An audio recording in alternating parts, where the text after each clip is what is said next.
Problem से solution तक, astro तक, नो योर फेट। अग्नि के प्रयोग की सावधानियां जानना जरूरी है, सुरक्षा के दृष्टिकोण से भी और अग्नि की शुभता का फायदा मिल सके इस दृष्टिकोण से भी।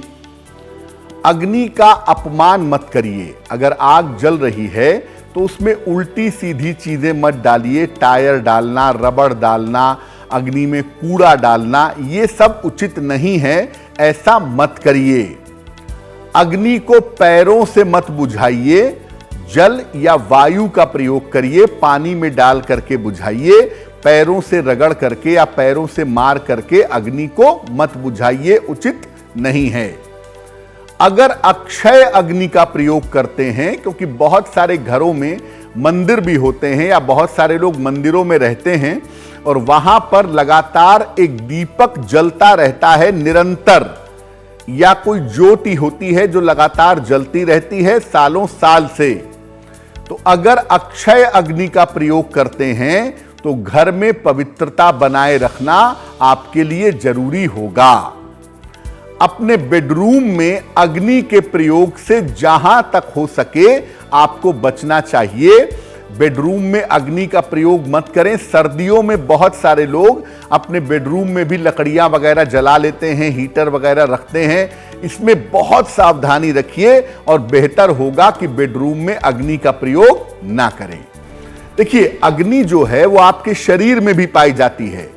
98 डिग्री पर आपकी अग्नि स्थिर होती है शरीर में। 98 से कम हुआ, अग्नि घटी तो जान जाएगी, और 98 से ज्यादा हुआ, 103, 104, 105 बुखार होता है तो ब्रेन फटने का खतरा होता है, यानी वहां पे अग्नि अगर बढ़ी तो भी दिक्कत होगी।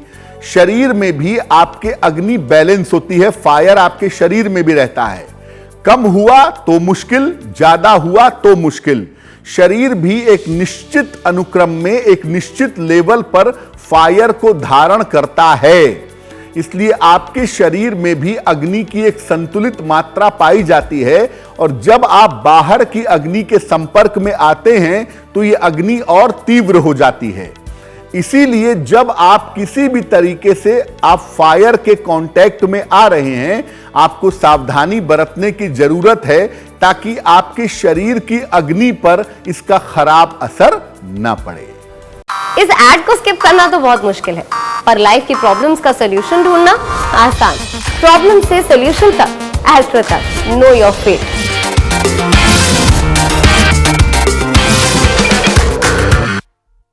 अग्नि का विशेष मनोकामनाओं के लिए कैसे प्रयोग किया जाएगा? संपन्नता और समृद्धि के लिए रोज सुबह अपने घर में हवन करिए। छोटे से हवन कुंड में लकड़ी जलाइए और उसमें सुगंधित वस्तु की आहुति दीजिए। रोज सुबह गायत्री मंत्र पढ़ के कम से कम 9 बार आहुति दीजिए और घर में उस हवन की सुगंध फैलने दीजिए। जीवन में, घर में, परिवार में संपन्नता आएगी। घर की नकारात्मक ऊर्जा को, निगेटिव एनर्जी को दूर करने के लिए हवन की अग्नि में संध्या को हवन सामग्री डालिए। अगर आपको लगता है कि आपके घर में बीमारियां ज्यादा हैं, पैसे का खर्चा ज्यादा है, घर के लोगों का स्वास्थ्य अच्छा नहीं रहता, घर में कलह कलेश बहुत रहता है, तो शाम के समय हवन करिए और उस हवन की अग्नि में हवन सामग्री डालिए।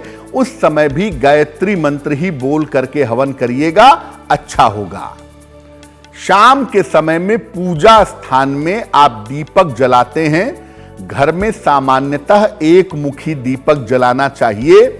दीपक के रूप में अगर आप अग्नि का प्रयोग करते हैं तो इससे आपकी आयु भी बढ़ती है और इससे आपकी एकाग्रता भी बढ़ती है।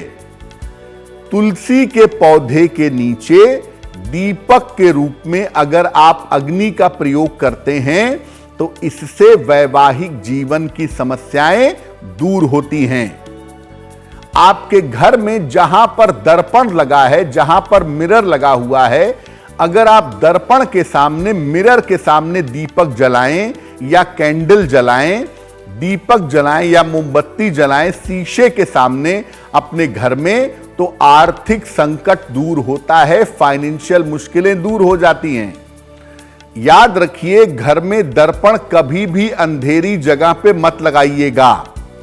दर्पण जहां भी लगाएं, या तो उसके पास लैंप हो ताकि बहुत सारी रोशनी पैदा हो, नहीं तो दर्पण के सामने रोज शाम को एक कैंडल, एक मोमबत्ती भी अगर आप जलाते रहें तो आपके घर की जो फाइनेंशियल मुश्किलें हैं वो निश्चित रूप से दूर हो जाएंगी। एस्ट्रो तक ऐप पर आपको मिलेगा भविष्य से जुड़े हर सवाल का जवाब।